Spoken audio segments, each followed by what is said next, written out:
प्रधानमंत्री नरेंद्र मोदी थोड़ी देर में पहुंचेंगे अहमदाबाद। प्लेन क्रैश साइट का पीएम मोदी दौरा करेंगे। अस्पताल जाकर घायलों से भी हालचाल जानेंगे पीएम मोदी। केंद्रीय गृह मंत्री अमित शाह कल से अहमदाबाद में मौजूद हैं। 12 जून को अहमदाबाद में बड़ा विमान हादसा हुआ था, जिसकी तस्वीरें लगातार भारत एक्सप्रेस आपको दिखा रहा। लंदन जा रहा एयर इंडिया का प्लेन क्रैश हो गया। टेक ऑफ के महज 2 मिनट बाद विमान हादसा हुआ। तो हादसे में क्रू मेंबर्स समेत 241 यात्रियों की मौत हो गए और इन आंकड़ों में इजाफा भी हुआ है। आपको बता दें कि अब तक 265 मौतों की पुष्टि की गई है। तो जो प्लेन में 242 लोग सवार थे, उसमें से 241 लोगों की मौत हो गई और एक यात्री बच गया, जिसका अस्पताल में इलाज चल रहा। लेकिन साथ ही साथ जिस बिल्डिंग के ऊपर ये विमान गिरा था, उस बिल्डिंग में मौजूद कई डॉक्टर्स घायल हुए थे और उनको इलाज के लिए ले जाया गया, लेकिन साथ ही साथ कईयों की मौत भी हो गई। तो ये कुल मिलाकर ये टोटल आंकड़ा आपको बता दें कि 265 पहुंच चुका है। तो अब तक 265 डेड बॉडीज रिकवर कर ली गई हैं। तो ये बेहद दर्दनाक हादसा, क्योंकि आपको बता दें इस पूरे हादसे के बाद देश में शोक की लहर। तो हर कोई पीड़ित परिवार वालों के साथ अपनी संवेदनाएं व्यक्त कर रहा है। आपको बता दें कि इस पूरे घटनाक्रम में कई सवाल भी उठ रहे हैं कि आखिर ये प्लेन क्रैश कैसे हो गया, क्या पायलट की कोई गलती थी? लेकिन पायलट की गलती ना हो, ऐसी भी बातें सामने आ रही हैं, क्योंकि जिस तरीके से फ्लाइंग एक्सपीरियंस की अगर बात करें तो दोनों ही पायलट के फ्लाइंग एक्सपीरियंस काफी अच्छे थे। मेन जो पायलट थे उनके फ्लाइंग एक्सपीरियंस आपको बता दें कि 8200 घंटे बताए जा रहे हैं। लेकिन साथ ही साथ जो को पायलट थे उनका भी एक्सपीरियंस बताया जा रहा है कि 1100 घंटे का उनका भी फ्लाइंग एक्सपीरियंस था। तो कुल मिलाकर बात ये सामने आ रही है कि इस तरीके की तो कोई दिक्कत नहीं सामने आई होगी कि पायलट की तरफ से कोई चूक हो गई होगी। लेकिन इंजन को लेकर भी सवाल उठ रहे हैं कि क्या इंजन फेल होने की वजह से यह हादसा हो गया।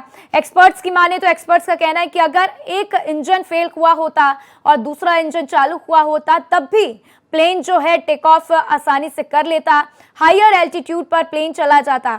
लेकिन क्या पता कि दोनों इंजन फेल हुए हों और इसकी वजह से ये घटना हो गई हो। तीसरा एक और केस सामने आता है कि क्या किसी पक्षी से प्लेन टकरा गया और उसके बाद से ये बैलेंस बिगड़ गया और इसलिए ये हादसा हो गया। तो कई ऐसे सवाल हैं जिस पर जांच की जा रही है, पता लगाने की कोशिश कि आखिर मुख्य वजह क्या थी जिसकी वजह से ये प्लेन क्रैश हुआ है। लेकिन साथ ही साथ आपको बता दें कि कईयों ने अपनों को खो दिया है और डीएनए सैंपलिंग भी शुरू हो चुकी है। परिवार वाले अपने डीएनए सैंपल्स देने शुरू कर दिए। इसके बाद 72 घंटे के अंदर रिपोर्ट सामने आएगी। उसके बाद जो है लोगों को डेड बॉडीज सौंपी जाएगी। लेकिन इस पूरे घटनाक्रम में गुजरात के पूर्व मुख्यमंत्री विजय रूपाणी जी का भी निधन हो गया और बेहद शोक की लहर पूरे अहमदाबाद में, पूरे देश में हर जगह छाई हुई है। तो कुछ तस्वीरें भी आप देख रहे हैं। मलबों की तस्वीर आपकी टीवी स्क्रीन पर देख सकते हैं, किस तरीके से आप मलबा देख रहे हैं जिस जगह पर ये पूरा विमान क्रैश हुआ। और देखिए, विमान क्रैश की भी आपको तस्वीर दिखा रहे हैं, किस तरीके से फ्लाइट टेक ऑफ होती है और इसके बाद अचानक से एल्टीट्यूड कम होता हुआ और फिर जो जोरदार ब्लास्ट होता है उसने सभी को दहला कर रख दिया। तो सवाल कई हैं कि क्या फ्लाइट के अंदर भी तकनीकी खराबी थी, क्या पहले से उसको चेक नहीं किया गया? क्योंकि बोइंग ड्रीम लाइनर प्लेन को लेकर पहले भी कई बार सवाल खड़े हो चुके हैं, कई बार सवालों के घेरों में आ चुका है। जांच को लेकर पहले भी उसको लेकर सवाल खड़े किए जा चुके हैं। साथ ही साथ कुछ सोशल मीडिया पर वीडियोस भी सामने आए जिसमें लोगों ने वीडियो शेयर किया है कि कैसे उनका वीडियो प्लेयर उसमें काम नहीं कर रहा। साथ ही साथ जो छोटा सा फोन होता है कनेक्ट करने के लिए क्रू मेंबर्स के साथ, वो भी काम नहीं कर रहा। कुछ ऐसी भी तस्वीरें सोशल मीडिया पर कल सामने आती हुई दिखाई दी। तो इसके बाद से कई सवाल ये भी खड़े हो गए हैं कि क्या प्लेन में ही तकनीकी खराबी थी और जिसकी जांच नहीं की गई, जिसमें लापरवाही बरती गई और इसके बाद से इस तरीके का हादसा हो गया। तो कई सवाल जिसके जवाब तब सामने आएंगे जब एक एक करके जांच आगे बढ़ेगी, जांच में खुलासा होगा। तो हादसे वाली जगह की आप तस्वीर देख पा रहे हैं कि किस तरीके से पूरी बिल्डिंग झुलसी हुई है, मलबा हर जगह दिखाई दे रहा है। एनडीआरएफ की टीम भी मौके पर मौजूद है, मलबा हटाने का काम जारी है। कल से ही मलबा हटाने का काम किया जा रहा है। तो देखिए, अहमदाबाद प्लेन क्रैश में 242 लोग सवार थे, जिसमें कि भारतीय नागरिक करीब 159 आपको बताए जा रहे हैं। साथ ही साथ पुर्तगाल के जो नागरिक थे वो 7, कनाडा के 1 नागरिक इस विमान में शामिल थे। तो ब्रिटिश नागरिकों की संख्या 53 थी, जिसमें से कि 1 नागरिक सकुशल बच गया है। तो बोइंग 7878 ड्रीम लाइनर प्लेन, जिसकी खासियत आपको बता दें कि इसकी चौड़ाई विंग की 60 मीटर है। साथ ही साथ इंजन इसमें 2 लगे होते हैं, जिसकी मैं चर्चा कर रही थी, जिसकी मैं आपसे बता रही थी। कीमत इसकी 2.18 हजार करोड़ रुपए है। तो मैन्युफैक्चरर अमेरिकी कंपनी है जिसने इसको मैन्युफैक्चर किया है। और साथ ही साथ प्लेन की अगर हम क्षमता की बात करें तो कहा गया है कि प्लेन करीब 33 साल तक बनने के बाद अच्छी तरह से चल सकता है, उड़ान भर सकता है, और उसके बाद उसको सर्विसिंग की जरूरत होती है। तो ऐसे में अगर हम इस विमान की बात करें, जिस विमान का हादसा हुआ है, तो ये प्लेन करीब 11 साल तक उड़ चुका था और उसके बाद ये हादसे का शिकार हुआ। तो देखिए, भारत में कई प्रमुख विमान हादसे भी हुए हैं, वो भी हम आपको एक एक करके बता देते हैं। तो देखिए, 19 अक्टूबर 1988 में विमान इंडियन एयरलाइन फ्लाइट 113 दुर्घटना हुई, और इंडियन एयरलाइन फ्लाइट 605 1990 में यह हादसा हुआ। और इसी के साथ 16 अगस्त 1991 को भी एक हादसा हुआ था। तो सवालों में है बोइंग ड्रीम लाइनर, कई सवाल हैं। विस्ल ब्लोअर ने विमान को लेकर कई बार सवाल भी उठाए हुए हैं। उत्पादन के लिए शॉर्टकट अपनाने का आरोप भी लगाया गया है। कई बार इसके ऊपर आरोप लग चुके हैं। पुर्जों में गुणवत्ता नियंत्रण की कमी भी पाई गई है। तो विमान को लेकर सुरक्षा संबंधी चिंता भी पैदा हुई है, और साथ ही साथ एजेंसियों की जांच का सामना करना पड़ेगा, ये बात भी सामने आई है। तो बोइंग ने जांच के बाद से ही अब देखना होगा कि जांच के बाद खुलासा होगा कि क्या विमान में कोई तकनीकी दिक्कत थी या पायलट की गलती थी या फिर किस वजह से यह हादसा हुआ। मेरे 2 सहयोगी देवनाथ और साथ ही साथ अभिषेक पांडे मेरे साथ जुड़े हुए हैं। देवनाथ घटनास्थल के बाहर मौजूद हैं, सीधा उनके पास चलेंगे। देवनाथ, क्या कुछ वहां पर फिलहाल स्थिति है? एनडीआरएफ की टीम मौके पर मौजूद थी और वहां पर लगातार मलबा हटाने का काम जारी था। आपसे तो बात करेंगे, लेकिन साथ ही साथ पहले अभिषेक मेरे साथ मौजूद हैं, उनके पास चलते हैं। अभिषेक, क्या कुछ सिविल अस्पताल के बाहर हालात दिखाई दे रहे हैं? पीएम मोदी का दौरा है, कभी भी पहुंच सकते हैं 8 बजे से 8:30 के बीच में। अभी वहां पर क्या स्थिति, क्या कुछ तैयारी? देखिए, सिविल हॉस्पिटल में अभी प्रधानमंत्री कभी भी यहाँ पहुँच सकते। तस्वीरें देखिए तो प्रधानमंत्री के 8:30 बजे के आसपास का टाइमिंग बताया जा रहा है, जिसको लेकर के यहाँ तैयारियां हो गई है। जो वार्ड है जहाँ पर घायलों को रखा गया है, उस वार्ड को एसपीजी ने टेक ओवर कर लिया है, और वहाँ पर किसी को भी सिवाय डॉक्टर्स के किसी को भी जाने की इजाज़त नहीं है। साथ ही साथ इस यहाँ पर प्रधानमंत्री घायलों से मुलाकात करने के बाद उस एक लकी जो घायल है, जिसको कह सकते हैं कि जिसको भगवान की काफ़ी कृपा रही, क्योंकि वो ऐसे ट्रेजेडी में भी बच गया और सही सलामत तरीके से अभी उसका इलाज चल रहा है, तो उससे भी मुलाकात करेंगे। और उसके बाद यहाँ से फिर प्रधानमंत्री आगे यहाँ से जाएंगे अलग अलग स्थानों पर। लेकिन यहाँ पे जो अहमदाबाद के कमिश्नर है वो पहुँच चुके हैं। साथ ही साथ यहाँ पर अलग अलग जो यहाँ पर इकाई के लोग हैं, इन्वेस्टिगेशन से जुड़े लोग हैं, वो सब भी यहाँ पहुँचे हुए हैं। इस हॉस्पिटल के सारे जो प्रमुख डॉक्टर हैं वो वहाँ प्रधानमंत्री के साथ मौजूद रहेंगे। ये ब्रीफ करेंगे कि जिस समय वो लोग आए उस समय में क्या कंडीशन में थे और अभी किस हालात में वो हैं, वो पूरे हालात के बारे में अपनी बात बताएंगे। साथ ही साथ उन परिजनों से भी प्रधानमंत्री मुलाकात कर सकते हैं। जो लोग यहाँ पर काफ़ी समय से हैं, अपने परिवार वालों को ढूंढ रहे हैं, उनसे भी मुलाकात कर सकते हैं प्रधानमंत्री। और साथ ही साथ इसके ठीक पीछे अगर बात करें तो जो ये वार्ड है, वार्ड के ठीक पीछे मॉर्चरी रूम है, यानी पोस्टमार्टम रूम है। मॉर्चरी में सभी की जो डेड बॉडीज़ है वो पोस्टमार्टम के बाद रखी गई है। अब तक 200 से ज़्यादा लोगों ने अपने डीएनए सैंपलिंग के लिए दे दिया है। और साथ ही साथ जो विजय रूपानी का परिवार है उसने भी डीएनए सैंपल के लिए दिया हुआ है। और अब जो प्रोसेस है कि 70 से 72 घंटे के भीतर डीएनए का जो सैंपल का जो उसकी रिपोर्ट्स आती है वो 70 से 72 घंटे के भीतर आएगी और उसके बाद फिर जिसकी बॉडीज होगी वो उनको हैंडओवर की जाएगी। लेकिन जानकारी जो मिल रही है अभी कि करीब 10 मेडिकल स्टूडेंट्स को आइडेंटिफाई किया जा चुका है, पायलट, को पायलट और क्रू मेंबर को आइडेंटिफाई किया जा चुका है।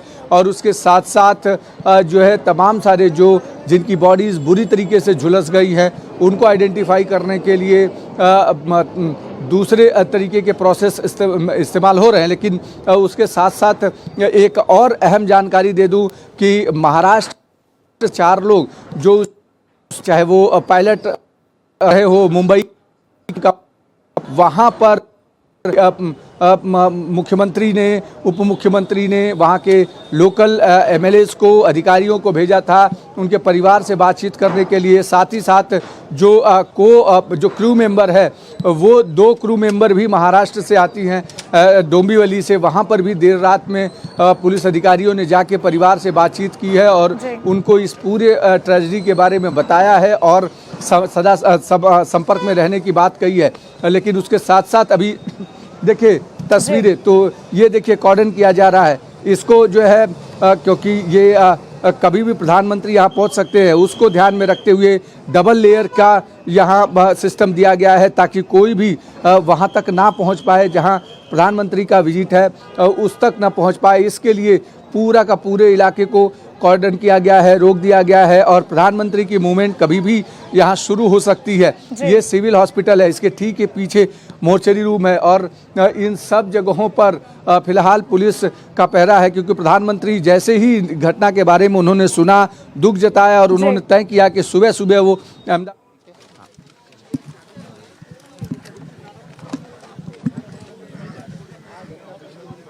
इंतजाम भी हम तस्वीरों में देख पा रहे हैं कि किस तरीके से वहां पर बैरिकेटिंग की गई है। मेरे सहयोगी देवनाथ भी घटनास्थल पर मौजूद हैं, सीधा उनके पास चलेंगे। देवनाथ, वहां पर क्या कुछ स्थिति है? मलबा हटाने का काम किया जा रहा था, मलबा कितना हटा लिया गया है, कितना काम और बचा हुआ है? देखिए, अधिकारियों के आने का सिलसिला लगातार जारी है। अभी एनडीआरएफ के कुछ अधिकारी आए थे, हमने सवाल भी किया कि क्या यहाँ पर मलबा हटाया जा रहा है या नहीं हटाया जा रहा। तो उनका कहना था कि थोड़े अभी आपको इसके लिए इंतजार करना पड़ेगा। ये भी हमने पूछा कि क्या ब्लैक बॉक्स मिल गया, तो उनका ये भी कहना था कि अभी आपको आधिकारिक सूचना का इंतजार करना पड़ेगा। तो जाहिर से प्रधानमंत्री मोदी थोड़ी देर में यहाँ पर आएंगे। इसके पहले यहाँ पर तमाम साफ सफाई की भी व्यवस्था हुई है और अभी कभी भी आ सकते हैं। तो यहाँ पर जो है आकर के वो मिलेंगे, इसका मुआयना करेंगे, इसके बाद सिविल अस्पताल जाएंगे। लेकिन हाँ सर, बोलिए सर, क्या हालत है?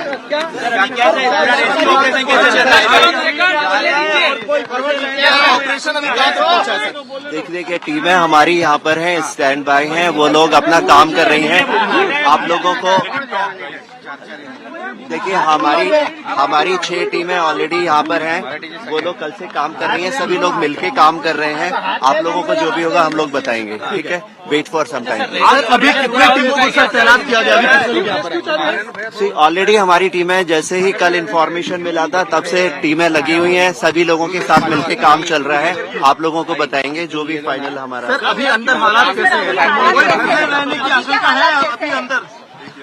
देखिए मैंने बताया ये अपनी टीमें ग्राउंड पर हैं, अपना काम कर रही हैं और जैसे ही पता चलेगा आप सब लोगों को बताया। अभी कितने शव अभी अंदर मलबे में फंसे हो सकते हैं सर?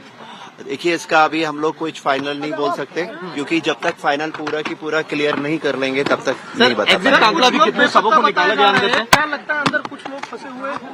सर कितने शवों को अभी तक निकाला गया सर? देखिए ऑलरेडी ये आंकड़ा बताया जा चुका है, ऑफिशियली बताया जा चुका है जितने निकाले गए हैं। बाकी जो भी इन्फॉर्मेशन होगी आप लोगों को हम बताएंगे। टीमों को और बढ़ाया जा सकता है सर? काफी ज्यादा लोग कितना वक्त लग सकता है सर? क्या नीचे जो लोग मौजूद थे उनको कितनी इंजरी हुई, कितने लोग घायल, कितने कैजुअलिटीज है सर? देखिए वो सारा जो लोग घायल थे वो ऑलरेडी हॉस्पिटल में हैं और बाकी जो नंबर है आपको ऑफिशियली बताया जा चुका है। आगे जो भी कंफर्मेशन होगा, जो भी नंबर होगा हम लोग आपको बताएंगे। तो देखिए, एनडीआरएफ अधिकारी को सुन रहे थे आप, जिन्होंने बताया कि 6 टीमें लगातार इस पर काम कर रही हैं और लगातार इसके ऊपर एक एक करके अपडेट सामने आते जा रहे हैं। उनसे कई सवाल भी पूछे गए कि क्या अभी भी कुछ लोग वहां पर फंसे हुए हैं, तो इस पर उन्होंने कहा है कि जैसे ही इसके ऊपर अन्य जानकारियां सामने आएंगी वो हम तक पहुंचा देंगे। और ऑफिशियली जो आंकड़े हैं, जो डेड बॉडीज के, वो जो बताए गए हैं फिलहाल वही आंकड़े हैं, उनमें कोई बदलाव नहीं हुआ है। तो आपको बता दें कि 265 डेड बॉडीज रिकवर की गई हैं, जिसमें कि 241 डेड बॉडीज जो यात्री प्लेन में सवार थे उनकी हैं, और बाकी जो लोग इस घटना स्थल पर इस घटना का शिकार हुए उनकी डेड बॉडीज हैं। मेरे सहयोगी देवनाथ और अभिषेक दोनों मेरे साथ बने हुए हैं। देवनाथ के पास चलेंगे। देवनाथ, आप मेरे साथ जानकारी साझा कर रहे थे, बता रहे थे कि किस तरीके से वहां पर मलबा हटाने का काम चल रहा है। अपनी बात को पूरा करिए। देखिए, वही मैं बता रहा हूँ कि एनडीआरएफ के कुछ अधिकारी आए थे, उनसे जब हमने बात करने की कोशिश की तो उनका कहना था कि जो आंकड़े हैं उसको पहले ही बताया जा चुका है, अभी कोई नया आंकड़ा अभी हमारे सामने नहीं है, और अगर कुछ होगा तो इसको अपडेट किया जाएगा। तो जाहिर सी बात है कि अभी इस बारे में थोड़ा इंतजार करना पड़ेगा। अगर दूसरी बात करें तो यहाँ पर प्रधानमंत्री मोदी अभी कुछ देर में आ जाएंगे, और यहाँ पर जो है इसी के मद्देनजर तमाम सारे पुलिसकर्मियों की मौजूदगी बढ़ गई है और तमाम अफसर यहाँ आ रहे हैं। इसके अलावा अगर आप देखेंगे तो एक पूरे बैरिकेड करके इसको रोक दिया गया है, कोई अंदर नहीं जा सकता, मीडिया को भी अंदर जाने की इजाज़त नहीं है। तो जाहिर सी बात है कि यहाँ पर अब चौकसी काफ़ी बढ़ गई है, तमाम सारे अधिकारियों का जमावड़ा लगना शुरू हो गया है, और इसके अलावा तमाम डॉग स्क्वाड की टीमें भी यहाँ पर आ रही हैं जो जांच कर रही हैं। खास बात यह है कि अभी ये नहीं पता लग पा रहा है कि अंदर क्या अभी भी सर्च ऑपरेशन चल रहा है या फिर मलबे में कोई दबा हुआ है, ये सारी जानकारी अभी आना शेष है। लेकिन हाँ, प्रधानमंत्री के आने के मद्देनजर सुरक्षा व्यवस्था बहुत चौक चौबंद है और यहाँ पर पूरे एरिया को एक तरीके से घेर दिया गया है। तो जाहिर सी बात है कि अहमदाबाद जब प्रधानमंत्री आएंगे तो यहाँ पर देखेंगे, इसके बाद सिविल अस्पताल जाएंगे जहाँ पर घायलों से मिलेंगे, और उसके बाद तो ये पूरी तस्वीर का ये स्थिति है। अगर मैं आपको यहाँ पे बात करूँ तो यहाँ पर अब स्थिति ये है कि प्रधानमंत्री कभी भी आ सकते हैं, लेकिन अभी जो अधिकारियों का कहना है कि वो इस पूरे जो है जो मलबे को लेकर के या फिर ब्लैक बॉक्स करके लेके भी हमने सवाल उठाया था कि क्या ब्लैक बॉक्स मिल गया है, तो उनका कहना था कि अभी इस बारे में हम कुछ नहीं बता पाएंगे। तो जाहिर सी बात है कि अभी भी सवाल वैसे ही है। बिल्कुल देवनाथ, और ये सवालों के जवाब भी क्लियर होंगे, लेकिन उनमें कुछ वक्त लगेगा। अभिषेक के पास चलेंगे। अभिषेक, अब कभी भी वहां पर प्रधानमंत्री पहुंच सकते हैं, लेकिन साथ ही साथ अहमदाबाद के पुलिस कमिश्नर भी वहां पर पहुंचे थे। क्या कुछ उन्होंने वहां पर जानकारी साझा की, क्या कुछ उन्होंने कहा, एक बार बताइएगा। देखिए, पुलिस अधिकारियों ने साफ तौर पर कहा है कि इस पूरे मामले में कुछ भी बयान जारी करने के पहले तथ्यों के साथ जब तक पेश न किया जाए, क्योंकि मामला संगीन है और सिर्फ देश भर की बात नहीं है, इसमें विदेश के भी नागरिकों की जानें गई हैं। तो ऐसे में काउंसलेट और दूसरे तमाम सारे अलग अलग जगहों पर उनको ब्रीफिंग देनी पड़ रही है। तो ऐसे में कोई भी एक गलत जानकारी वो दिक्कत पैदा कर सकती है, और जिस तरीके से यूके के अधिकारी तमाम सारे वो अलग अलग जगहों पर पहुंचकर उन्होंने इंस्पेक्शन किया है, उसके बारे में पुलिस अधिकारियों ने बताया कि किस तरीके से। साथ ही साथ उन्होंने कहा डीजीसीए की जो टीम है वो वहां पर देर रात पहुंची थी, घटनास्थल का मुआयना की थी और ये जानने की कोशिश की थी कि कौन सी डायरेक्शंस में कैसे आया, कितनी ऊंचाई से गिरा, क्या कंडीशन थी, वो सारी चीज़ों की जानकारी ली है। साथ ही साथ मैं इस समय सिविल हॉस्पिटल में हूँ, तस्वीरें यहाँ आपको दिखा रहा हूँ कि प्रधानमंत्री यहाँ कभी भी पहुँच सकते हैं।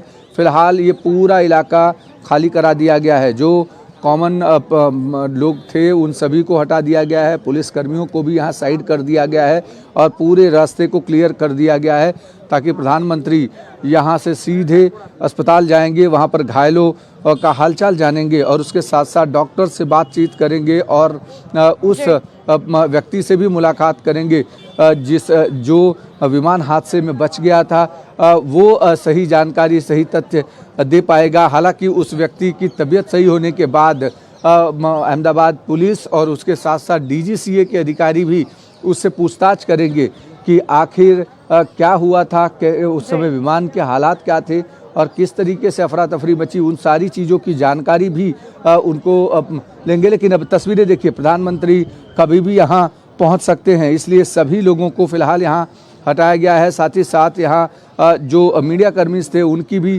फिलहाल एक कॉर्डन करके एक साइड कर दिया गया है ताकि ऑब्स्ट्रक्शन ना हो किसी भी तरीके का और पीएम सीधे अंदर जाएं। अभी तस्वीरें अगर आप देखें तो जो भी लोग सिविल अस्पताल के इस वार्ड के पास थे जहां पर घायलों का इलाज चल रहा है, उस पूरे इलाके को खाली करा दिया गया है प्रधानमंत्री की विजिट के तहत।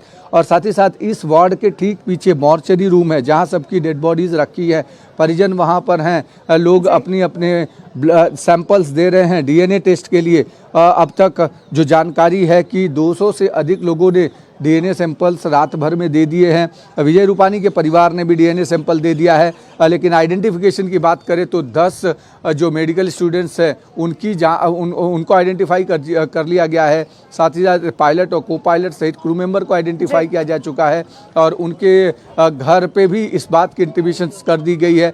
2 स्पेशल फ्लाइट्स कल, एक दिल्ली से एक मुंबई से, 2 स्पेशल फ्लाइट्स को यहाँ पर लाया गया ताकि फैमिली के लोग यहाँ पहुँच सकें। और साथ ही साथ जो डीएनए की रिपोर्ट्स है वो 70 से 72 घंटे के आसपास आती है, तो उसको भी यहाँ पर कलेक्ट करके तुरंत उसको डीएनए सैंपलिंग के लिए दिया गया है। तो ये सारी चीज़ें हो रही हैं, लेकिन उसके उलट जो महत्वपूर्ण सवाल ये है कि जब तक ब्लैक बॉक्स नहीं मिलता है जो कि विमान के भीतर है, साथ ही साथ एटीसी के उन अधिकारियों और कर्मचारियों से इन्वेस्टिगेशन के दौरान पूछताछ नहीं होती है कि उस समय क्या डिस्ट्रेस कॉल थी, क्या यह सेव आवर सोल की कॉल्स दी गई थी और क्या उससे। अभिषेक, कई सवाल हैं जिनका जवाब जो है जांच पड़ताल में ही मिलेगा और इसके लिए हमें इंतजार भी करना होगा।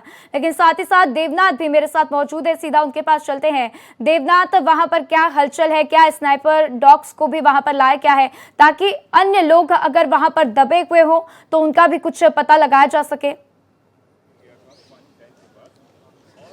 जी बिल्कुल, लेकिन कल से जो सवाल तैर रहे हैं वो तैर रहे हैं कि आखिर विमान में ऐसा क्या हुआ कि उड़ान भरने के तुरंत बाद विमान जो है नीचे आ गया, क्रैश हो गया। इन सवालों के जवाब के लिए जो एकमात्र जिंदा इंसान है जो बचा हुए हैं, विश्वास कुमार, उनसे भी बातचीत होगी।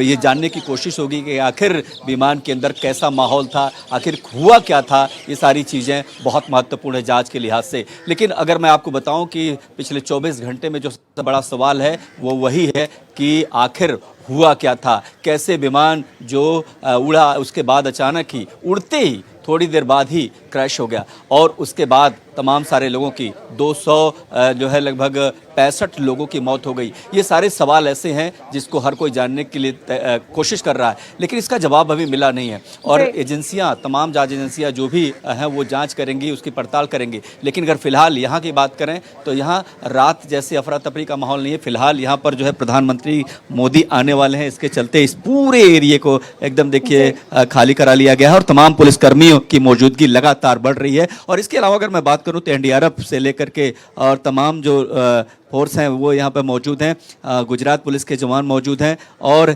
इसके अलावा अभी भी कहा जा रहा है कि जो रेस्क्यू है, अगर वो देखें मलबे को में ढूंढने की कोशिश की जा रही है कि आखिर कोई फंसा तो नहीं है। और अगर इस बिल्डिंग को देखें तो आपको समझ में आएगा कि हादसा कितना भयावह था, कितना ज़्यादा बड़ा था और जिसके चलते 265 लोगों की जान चली जाती है। तो जाहिर सी बात है इन सवालों के बीच में सबसे बड़ा सवाल यही है जो देश जानना चाहता है कि आखिर हुआ क्या था। और हुआ क्या था इसको लेकर के गुजरात से लेकर के देश भर के लोग जानना चाहते हैं। और एक और बात, खास बात, कि हर किसी के चेहरे झुके हुए हैं और मायूसी इस कदर है कि यहाँ लगता है कि उसके परिवार का कोई न कोई गमजदा है, क्योंकि बहुत सारे देशवासियों को लगता है कि उनके अपने भी अब बिछड़ गए हैं। बिल्कुल देवनाथ, और आप लगातार अपडेट के लिए नजर बनाए रखिएगा क्योंकि प्रधानमंत्री नरेंद्र मोदी किसी भी वक्त दोनों जगहों पर पहुंच सकते हैं।